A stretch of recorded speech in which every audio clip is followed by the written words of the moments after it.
ভালো করে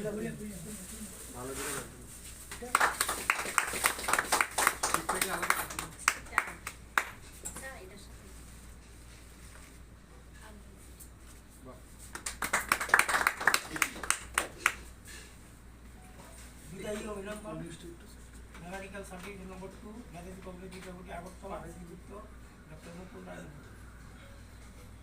হে শ্রদ্ধানুসয়, আপনি এই বিচিত্র পৃথিবীতে জন্মগ্রহণ করেছেন এক শুভলগ্নে এবং শুভদিনে। আমরা আপনার সুদীর্ঘ জীবন চলার মধ্য দিয়ে কর্মজীবনে প্রবেশ করেছেন 16/4/2090। এই কর্মজীবনের মধ্য দিয়ে আপনি অনেক অভিজ্ঞতা অর্জন করেছেন, অনেক কিছুতে নানা রকমের সংঘর্ষ করে অনেক সফলতা পেয়েছেন। আজ আপনি সরকারিভাবে বিদায় নিয়েছেন 30/11/2024 ইংরেজি তারিখে। দীর্ঘ 34 বছর 7 মাস 14 দিনের কর্মজীবনে অনেক সফলতার সহিত বিভিন্ন কাজ করেছেন এবং কর্মচারীর স্বার্থ সংক্রান্ত ও বিভিন্ন বিষয়ে কাজ করেছেন। সার্থক আপনার অভিজ্ঞতা আপনার বিদায় জানাতে আমাদের পক্ষ থেকে উঠছে। পারছি না আমরা এই বিদায় জানাতে, তবু এই বিদায়কালে কোনো নিয়মে মেনে নিতে হয়। তবু বিদায়ী যদি কোনো অজান্তে আমরা আপনার হৃদয়ে কোনোভাবে আঘাত দিয়ে থাকি, কোনো অপরাধ করে থাকি, তবে তা ভুলে গিয়ে আমাদের ক্ষমা করিবেন এবং আশীর্বাদ রাখিবেন। আমরাও যেন সফলতার সুখী অগ্রসর হতে পারে। ঈশ্বর পরম মঙ্গলময়। এর নিকট আপনার অবসরকালীন জীবনের নিরূপ দীর্ঘায়ু এবং পারিবারিক শান্তি কামনা করি। আপনার বাকি জীবন আনন্দমুখর হয়ে উঠুক। ইতি হৃদয়াবনত সকল অফিসার কর্মবৃন্দের পক্ষে মেকানিক্যাল সার্টিফিকেট নম্বর 2 আগরতলা তারিখ 30/7/2024।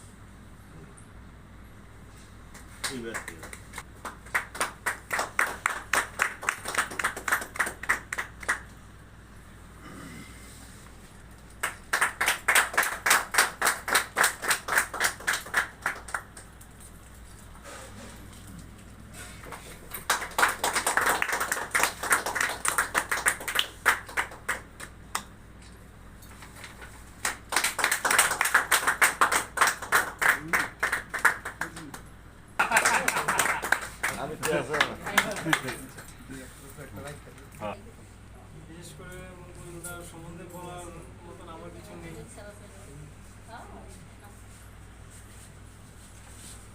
কি বলবো, আমার নিজের কিছু আসছে না। যা উপলব্ধি ওনার থেকে our call and response to us, আর আপনার সাহায্য। অভিনন্দন মুকুলদা। মুকুল মানে বড় ভাই, এর চেয়ে বড় আমি আর কিছু করতে পারি। কারণ ওনার সাথে আমার পরিচিত হয়তো অফিসিয়ালি বা ডিপার্টমেন্টেও কোনো প্রোগ্রামে হয় নাই। ওনার সাথে আমার বাইরে একটা পরিচয়, এটা কথায় কথায় আলাপ আলোচনা ওনার সাথে দেখা হবে। মুকুলদা সম্বন্ধে যার যেরকম অভিজ্ঞতা থাকে, একটা প্রত্যেকটা মানুষের একটা ইতিহাস আছে, আমার একটা ইতিহাস আছে, বিভিন্ন রকম। কিন্তু আমি ব্যক্তিগত ধন্যবাদ। তো আমি ওনার ব্যাপারে কি বলবো, ওনার সঙ্গে রেলে করে যাতে তো করেছি, তো তখনই ওনার সঙ্গে আমার সাহায্য করার যে মনোভাব, ওইটা একটা বিশাল ব্যক্তিত্ব। আমি এটা মানে আমি ব্যক্তিগতভাবে স্বীকার করি। ওনার মধ্যে আমি এই চরিত্র আমি দেখেছি এবং এটা অবশ্যই এটা একটা শিক্ষণীয়। 92 যখন অক্টোবরের 26 তারিখ জয়েন করেছি চাকরি। রিটায়ারমেন্টে বেরিয়েছে না, আমার ডাউট আছে কয়জন বেরিব। আমার তো ডাউট আছে লাঠি ভোট দিয়ে পারিব, কিন্তু মুকুলদা আমার বাড়ির কাছাকাছি, হ্যাঁ, বাজারঘাট রেগুলার মানে হাঁটাহাঁটি করে রেগুলার বেশি। তো এর লিগা মুকুলদার হেলথের লিগা মনে হয় ইও না করলেও চলবো। এটা মুকুলদা আমি অনেক সময় মুকুলদারে করি যে ভালো চাকরি করলে বা অন্য জায়গায় চাকরি করলে স্যালারি বেশি হইব বা আরও অনেক ধরনের করছে, লাভজনক অনেক হবে। মুকুলদা আমার কাছে তুমি টাকা বেশি পাইতে পারো, কিন্তু ওর যে নলেজ এটা তোমার বাড়ছে না। তো মুকুলদার দেখলাম জ্ঞানের দিকে, জ্ঞান বা যে কোনো স্কিল ওইটার দিকে যে জোর দিয়ে সেটা সবসময় করে, এটা কিন্তু অন্য কারোর কাছে আমি পাইছি না, পিঠাপিঠি তো পাইছি না। সবাই একটু টাকা কামাও বা ডেভেলপ করো অন্যদিকে, মুকুলদা হয়েছে ইন্টারনাল ডেভেলপমেন্ট, যা আমি যাতে কিছু শিখতে পারি। হ্যাঁ, এই জিনিসটা আমি কারোর কাছে পাইছি না। মুকুলদা একটা গাইডের মতো আমাদের কাছে, অনেক সময় অনেক ব্যাপারে তর্ক বিতর্ক, এটা মানে পজিটিভ ওয়েতে হয়েছে। আমরা খুব ভালোভাবে এই টাইমটি কাটাইছি। আমি প্রত্যেক দিন আমার কোনো কাজ থাকুক বা না থাকুক, একবার জাস্ট আয়াসের একটা রাউন্ড দিয়ে যাই, যেন একটু দেখা যায়। আর এই জিনিসটা অনেকে হয়তো লক্ষ্য করছে যে আমি আয়া মুকুলদার লগে দেখা করি, বাস এরপর আমি আমরা তো পেশেন্ট তো ডক্টর কাছে না, আইতে সবাই লোকে আমার ইন্টিমেসি আছে, সবাই লোকে আমার যে রিটায়ারমেন্ট যাও, এটা প্রত্যেক মাসে এই মাসে আমি যেতেছি, পরের মাসে যাবো 70টা, তারপরে যাবো, তাই না? এটা একটা মানে এটা রুটিন না, এটা দুঃখের ব্যাপার না, এটা হ্যাপি তারপরে নিখিলদা এটা তো হয়ে গেছে। যাই হোক, উপস্থিত সবাইকে, কলিগরা এবং উপস্থিত যারা আছে সবাইকে আন্তরিক শ্রদ্ধা জানিয়ে আমি এই সুন্দর অনুষ্ঠান যারা করেছেন, তার আয়োজন করেছে, তার জন্য আমি আন্তরিক কৃতজ্ঞতা জ্ঞাপন করি এবং কৃতজ্ঞতা জ্ঞাপন করি পিডাব্লিউডির প্রতি।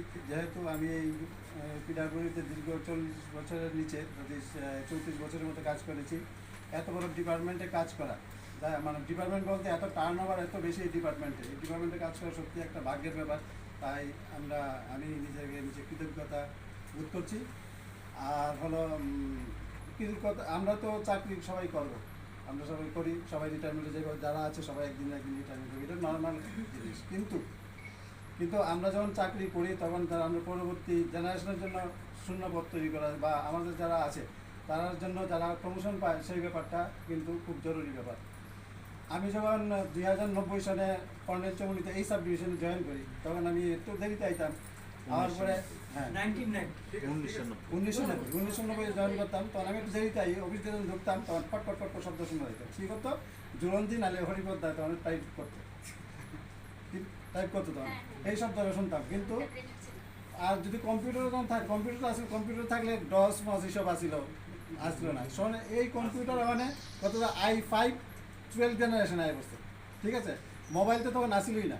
কি আসিল তখন? আসিল ল্যান্ডফোন 599 কত একটা নাম্বার আসিল, 5903 নাম্বার আসিল, মোবাইল তো আসিল না। কিন্তু সেই মোবাইল অনেক কি হলো, সেই মোবাইল অনেক 5th জেনারেশন মোবাইল হয়েছে, মানে 5G মোবাইল হয়েছে। আমি যখন 90 সালে জয়েন করছি তখন 2টা ডিভিশন আছিল, একটা হচ্ছে রিগ ডিভিশন, একটা হচ্ছে মেকানিক্যাল ডিভিশন। আর আজকে হচ্ছে 2024, প্রায় 34 বছরে কি হইলো? 2G রইল। 2টা ডিভিশন আছিল, এখনো 2টা ডিভিশন, মানে তখনও 2G আছিল, এখনো 2G, মানে জির কোনো পরিবর্তন হয়েছে না। কিন্তু মেকানিক্যালে জি পরিবর্তন হয়েছে না, যার পর জি পরিবর্তন না অনেকটা। আমি যারা দেখছি 90 সালে যারা জয়েন করছে, যারা হেল্পার ছিল, তারা কি হয়েছে? তারা হয়েছে বড়জন মেকানিক হয়েছে, জুনিয়র মেকানিক হইতে পারছে না, জুনিয়র মেকানিক হয়েছে। কিন্তু কিন্তু হলো 34 বছর চাকরি করার কথা, কী হলো? তারা জুনিয়র মেকানিক থেকে জুনিয়র মেকানিক হলো। কেউ তো হেল্পার হিসেবে জয়েন করে তো একটা প্রমোশন পাইছে না, কেউ বাড়িতে গেছে, কেউ যেন বাড়িতে গেল একজন। আমি জয়েন করার আগে বাড়িতে গেল, কি চক্রবর্তী, শ্যাম চক্রবর্তী বাড়িতে গেছে না, সীমা চক্রবর্তী না, কে যেন আসিল কৃষ্ণনগরের দিকে বাড়ি, লম্বা চুলি আসিল, সুব্রত লস্কর বাড়িতে গেল, একটা প্রমোশন হয়েছে না। আমি এখানে জুনিয়র ইঞ্জিনিয়ার জয়েন করছি 2090-এ। আজকে আমি কি করলাম? আমি জুনিয়র ইঞ্জিনিয়ার আজকে যেই সই করলাম, আমার জুনিয়র ইঞ্জিনিয়ার হয়ে গেলাম। জুনিয়র ইঞ্জিনিয়ার সেই রিটায়ারমেন্টে যেতেছি, যে হেল্পার যে রিটায়ারমেন্ট, যে জুনিয়র ইঞ্জিনিয়ার হিসেবে যেতেছে। কারো কিন্তু সমৃদ্ধি হয়েছে না, সমৃদ্ধি সব অনেকের হয়েছে। যেরকম আমার সাথে যারা আসছিল, সে চিফ ইঞ্জিনিয়ার হয়েছে, আমার জুনিয়র গেছে এক্সিকিউটিভ ইঞ্জিনিয়ার। এই যে অসামঞ্জস্যপূর্ণ তাই ভর্তি হয়ে গেছে এরকম। কিন্তু মেকানিক্যালের কিছু হয়েছে না। আজকে কয়েকদিন আগে আমি দেখলাম পিডাব্লিউডিতে কি হলো, পিডাব্লিউডিতে ওয়ার্ক অ্যাসিস্ট্যান্টরা কিন্তু জুনিয়র অবশ্যই হইতেছে। কিন্তু আমরা মেকানিক্যালে তো হয় না। তো মেকানিক্যাল যে হেল্পার আছে, হেল্পার হিসেবে রিটায়ারমেন্টে যাইতেছে, তারা কোনো সমৃদ্ধ না। যারা সবার সমৃদ্ধ হইব তখনই আমরা ভালো থাকবো। কিন্তু মেকানিক্যাল যারা সংকুচিত হয়েছে, যে বাইরে তো একটা প্রেস্টিজের ব্যাপার আছে। আমি হেল্পারের চাকরি করি, কি রিটায়ারমেন্টে গেলে আপনি কি আছেন? আমি হেল্পার আছিলাম। What is this? আমি কি আপনি 90 জন 34 বছর চাকরি করে আমি বাইরে গিয়ে আমি জুনিয়র ইঞ্জিনিয়ার আসলাম, জুনিয়র ইঞ্জিনিয়ার জয়েন করছি। এটা সমাজ কিন্তু মাইনে নেয় না। যার ফলে কী দেখছে, আমরা এটা বাড়াইতে যার নিজেরা যে সমৃদ্ধি হয় সেই চেষ্টাটা করতে হইবে। রিটায়ারমেন্ট তো হইব, সবাই রিটায়ারমেন্ট হইবে, কিন্তু আমরা সমৃদ্ধি সবাই দরকার। এই সমৃদ্ধি কিন্তু আমরা নাই, কারণ সেই দিকে আমরা সবাই নজর রাখতে হইব। যাই হোক, অনেক কথা কইলাম। তো সবাই সুস্থ থাকুক, ভালো থাকুক, এই নিয়ে আমার বক্তব্য শেষ করছি। নমস্কার।